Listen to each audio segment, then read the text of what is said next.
మనసులు అర్థం చేసుకునేందుకు ఇది మామూలు ప్రేమ కాదు.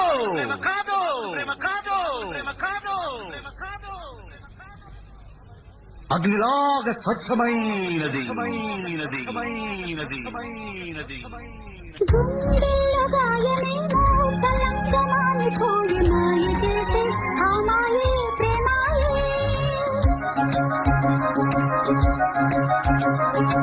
ఎంత గాయమైన గానీ నానేనికేమి కాదు పువ్వు సోకి నీ సోకు కందేనే. వెలికి రాని వెర్రి ప్రేమ కన్నీటి ధారలోన కరుగుతున్నది. నాది శోకమోపలేక నీ గుండె బాధ పడితే తాళనన్నది.